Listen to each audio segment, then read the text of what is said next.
This is the news desk at 6 on NTA News 24. We're reaching you live from Abuja. I am Olajide Bello. The federal government is determined to leverage Nigeria's oil and gas to diversify the country's economic growth. President Bola Tinubu said these necessitated reforms an assumption of office to repositioning the sector for sustainability and competitiveness. Lydia Sampson reports that Secretary to the Government of the Federation, Senator George Akume, is applauding an actionable commitment for additional 1 million barrels per day by key players in the oil and gas sector. How is it? This is the unveiling of the 1 million barrels per day initiative, as well as the anniversary book. As the Nigerian Upstream Petroleum Regulatory Commission turns 3, it is committed to navigating challenges and collaborate industry players to increase crude oil production. Delivering the president's message, Senator George Akume urged oil and gas stakeholders to see the initiative by the NUPRC as a shared responsibility. A renewed drive for economic diversification using the oil and gas industry as a pivot remains on track as we expand government revenue and deploy it to generate employment, eliminate poverty, and grow our gross domestic product. Industry players are unanimous that by tackling and collectively overcoming challenges, the additional 1 million barrels per day initiative, crucial for economic growth, is feasible. What are we doing now that is making us to underperform? What new investments do we need to make? So that first of all, we can go back to 2.4 million barrels that Nigeria achieved during COVID. The PIA has empowered the Commission to implement progressive policies that align with the country's aspiration for both energy transition and economic diversification. The realization of the additional 1 million barrels is projected to be achieved within 12 to 24 months. In keeping with our vision, the Commission has rallied African petroleum regulators to foster collaboration and address the common challenges of resource sustainability and energy security in Africa. We are glad to report the way to go. This is a legacy that this president will leave, as good as creating the infrastructure at the beginning of oil production in this country. The Chief of Naval Staff and other key players reiterated the critical role of protecting the oil and gas upstream infrastructure on the maritime environment for optimal crude oil production. In Abuja, Lydia Sampson, NTA News. The investigative panel on alleged corruption and other violations against the Nigerian Correctional Service has completed the first phase of its work, submitted its reports to the Minister of Interior. In its executive summary, Secretary to the committee, Dr. Ojo Agomo, indicated that so far the committee has not found any evidence that Idris Okune, widely known as Bobrisky, spent his jail time outside the custodial center in Lagos. The committee, however, found other procedural breaches bordering on preferential treatment against officers in charge of the custodial center. With you, of course, my brother. Sonia tomato mix in a new... The transfer of Mr. Okune Idris from the medium security Kirikiri, Lagos to the maximum security Kirikiri, Lagos, being a first offender, violated Section 16(4)A and Section 16(4)B of the Nigerian Correctional Service Act of 2019.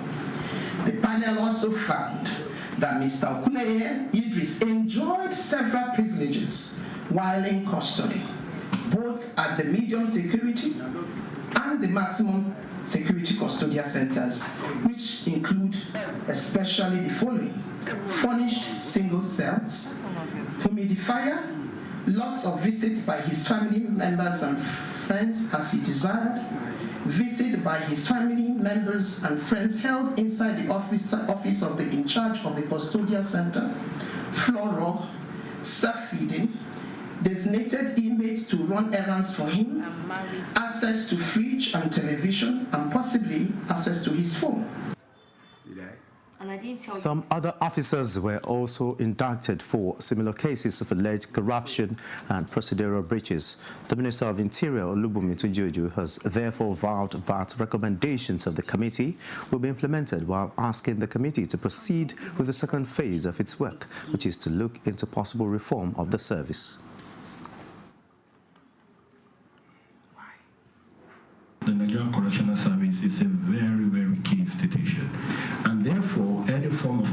corruption, any form of malfeasance, any form of abuse of power, torture, cruelty, inhumane and degrading treatment will never be accepted. In continuation of its work, the committee is expected to hold public hearings from December 12th to 20th in Abuja. The need for governments to constitute a think tank for the implementation of policies and recommendations of the Nigerian Economic Summit Group into a national policy had re-echoed on Good Morning Nigeria. The guests are emphatic that despite providing a formidable platform for dialogue, showcasing Nigeria's investment climate implementation must be prioritized. Lydia Sampson reports. The Nigerian Economic Summit Group it is ironic that it only provides advisory role on economic policies. The need for the body of volunteering economic key players to have a legal backing, guest on Good Morning Nigeria say, is crucial. Interest of business community is being discussed.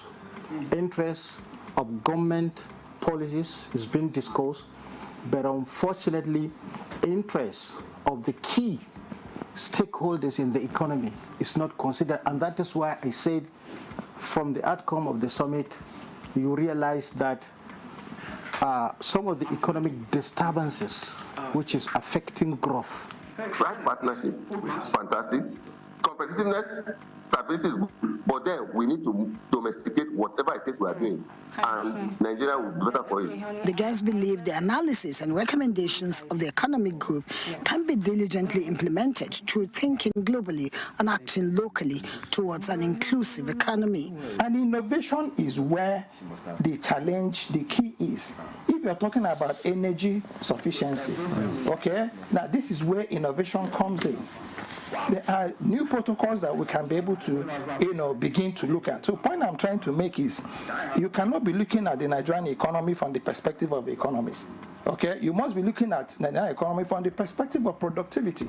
They are on the same page that harnessing strategies of the summit, targeting entrepreneurs, private, informal, and underground businesses for a win-win economic good is the way forward for Nigeria's economic development.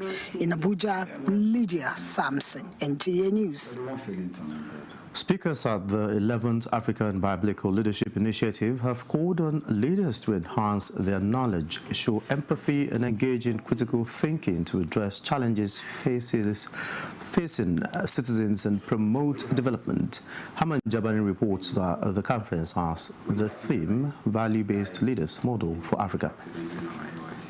African Biblical Leadership Initiative, established in 2010, aspires to become a non-partisan gathering of ideas and trusted voice through Africa that will bring transformation of value-based leadership, which will promote excellence in service delivery and advance economic development for the people. Speakers say having knowledge and understanding for leadership are important for leaders. This, they say, can be attained by reading, for not merely a pastime, but fundamental activity that cultivates the intellect, broadens perspective, and enhances decision-making capabilities. A true leader must be marked by willingness to give up personal preference, deny self-indulgent attitudes, and surrender even the ultimate for the higher prize of serving God and humanity. Strengthen the faith of Christianity here in not only in Nigeria, but throughout Africa, and it can extend to the rest of the world.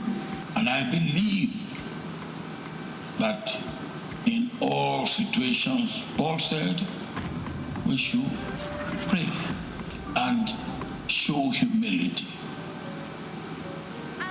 God will forgive us and heal our nation, our continent, and our world. But leadership matters. The value of justice is the foundation of godly leadership. It ensures fairness, equality, and protection for all, especially the vulnerable. As leaders, we must promote justice in our communities.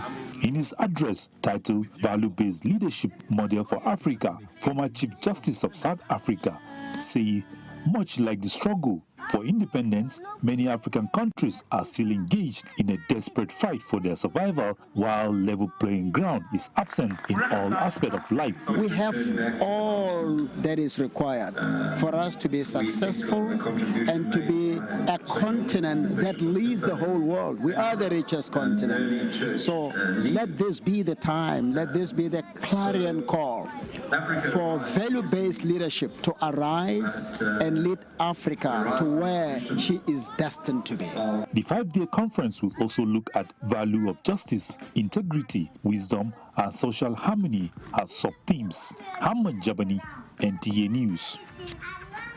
The Sultan of Sokoto, Muhammad Abubakar Saad, is acknowledging Governor Basio II of Cross River State for his contribution to peaceful coexistence among religious groups in the state. As the governor emphasizes that no society can thrive in the midst of division and intolerance. This is at a 2-day interfaith unity conference organized by Jamaatul Nasir Islam Cross River State chapter. Justina Ethim reports. The interfaith engagement is to promote mutual understanding between the major religions, thereby fostering peace and stability in the country through interfaith harmony. Governor Otu assures that his administration operates inclusive governance where everyone, irrespective of religious or ethnic inclination, is given equal opportunity, advising Nigerians to rise above sentiments and build a stronger nation. It is good to let people know that it is good to be your brother's keeper than to be his enemy. And it's also good to let people know that whatsoever a man soweth, whether it is a Muslim, whether it's a Christian, whatsoever a man soweth, thou shall reap of it. So all we call for, if there's a happy and good society, where there's belief, confidence, and hope, and equal opportunity for all, then progress can be guaranteed. Earlier, during a courtesy visit on the governor, the Sultan of Sokoto, His Eminence Muhammad Saad Abubakar III, lauds immense contributions of Governor Basio II to peace and unity, identifying interfaith synergy as key to development. Because if I tolerate you, that's what I can do to you. But if you understand you, I have more opportunity to come close to you and know you and work together for the sake of humanity. God doesn't make mistakes like us in various, bringing us to the world, in various towns, various cities, various ethnic groups, and various religions. So we must live with one another, we must understand one another, we must work with one another. The Sultan, who is in Calabar as a distinguished guest at the Interfaith Unity Conference, presents a 20-chapter book containing historical biography of all the Sultans of Sokoto to the governor. In Calabar, Justina Etam, NTA News. It's still the news desk at 6 on NTA News 24. Please stay tuned for more reports. We'll be back in a moment. Deputy Governors of Nigeria announces her third National Conference 2024 with the theme Strategic Solutions for Good Governance, Food Security and Sustainable Growth in Nigeria, featuring official signing of Memorandum of Understanding with IGEI of Poland for the establishment of Polish-Nigeria Business Council, FFDGN Nation Builders Award, a mini exhibition of Polish products, Chairman His Excellency Architect Obong Victor Atta, CON, Co-Chairman, His Excellency Chief Shegun Osoba, CON. Keynote Speaker, His Excellency Muhammad Badaru Abubakar, CON. Honorable Minister of Defense. Speakers, Isa Ozi Salami, OFR. Professor Uche Owaleke, Professor Habu Muhammad, Dr. Afolabi Olowokere, Professor Nuhu A. Gwargwar, Justina Citroska, Polish Investment Promotion and Trade Agency, Marcin Jablonski, Vice President, IGEI. Date, 22nd to 23rd October 2024. Venue, Ladi Kwali Hall, Abuja Continental Hotel, Abuja. Time 10 a.m. daily. Attendance is strictly by invitation. For inquiries, call 0916-894-2222. His Excellency Chris Alozie Akomas, PhD, FNIM, Convener and National Chairman, FFDGN. His Excellency Mukhtar Shehu Shagari, CFR, Deputy Convener and Deputy National Chairman, North, FFDGN. His Excellency Barrister Hazim Bolarumi, Deputy Convener and Deputy National Chairman, South, FFDGN. Announcer.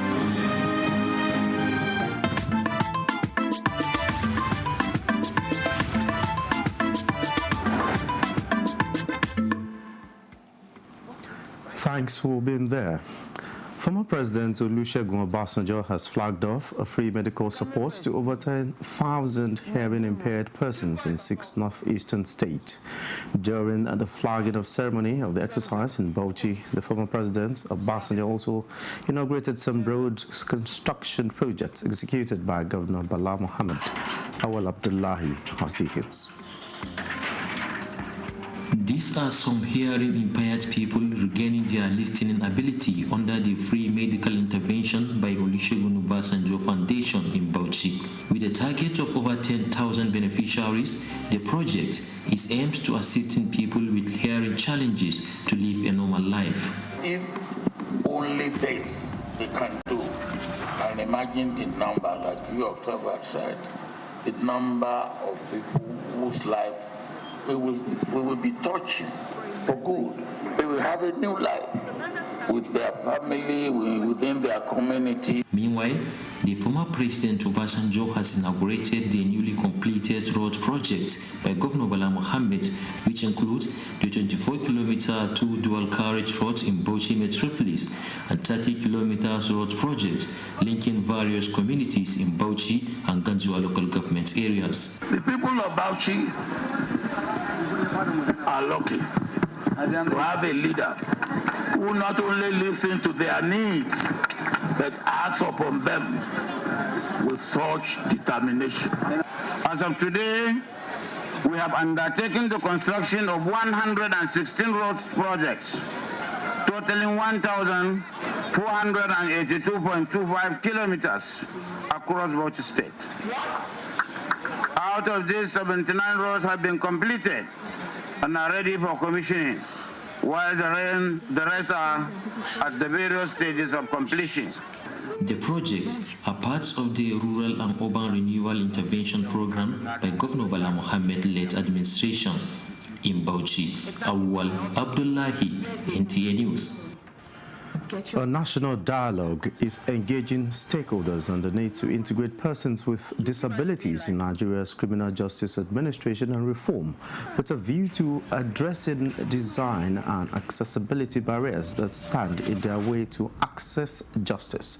Tope Alabi reports that this was at a 2-day event by Youth Rule of Law and Anti-Corruption Program, along with the National Commission for Persons with Disabilities. National Commission for Persons with Disabilities. There are currently 35.1 million persons with some form of disability, including visual, hearing, physical, intellectual, and communication impairments in Nigeria. This national dialogue believes, despite laws, persons with disabilities continue to suffer infrastructural, financial, logistics, and accessibility barriers to the justice system in Nigeria. Hence, the need to change the narrative and embrace inclusivity. Persons with disabilities interact with the criminal justice system as victims often, but can also interact with the criminal justice system as offenders or possibly as witnesses.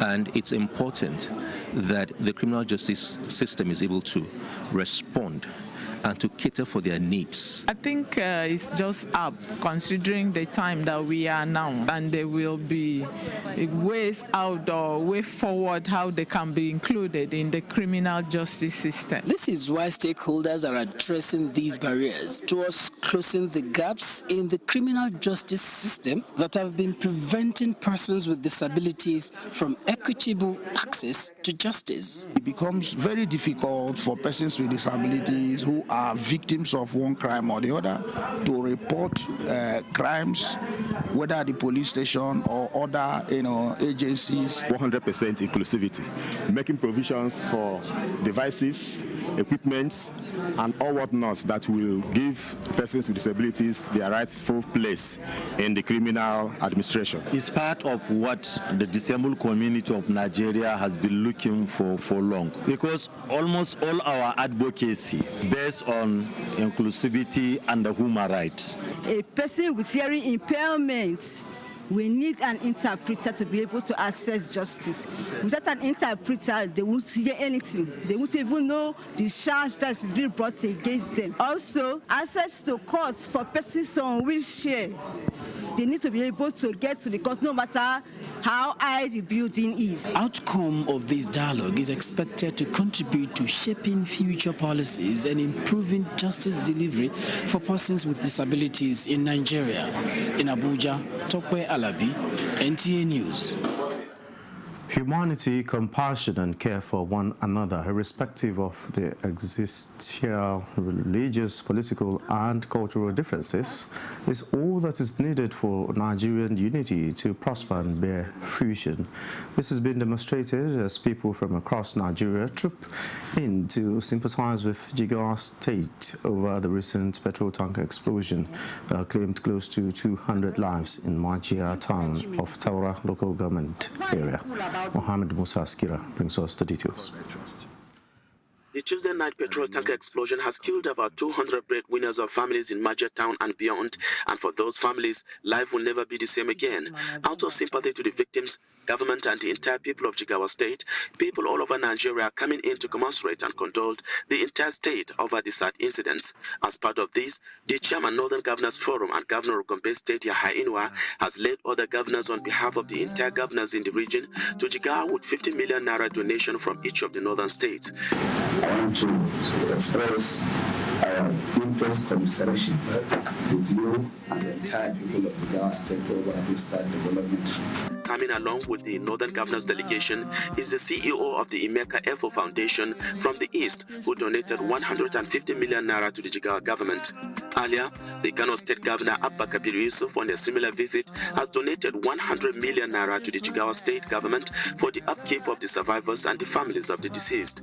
We are therefore here to commiserate with you and the people of the state. We pray to Allah subhanahu wa ta'ala to provide their respective souls and to not to divorce. On his part, the CEO of Dangote Group, Alhaji Aliko Dangote, has announced the donation of 1 million naira to each of the close to 200 persons that died in the petrol fire, while 250,000 naira to each of those receiving treatments at the hospital. It's a very flammable item, especially PMS.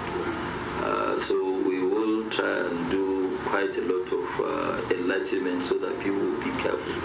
And I think also government should also warn people about this kind of dangers. Governor Oman Namadi, while appreciating their generosity and sympathy for the state, assures them that the money given will be judiciously used for the purpose they are meant for.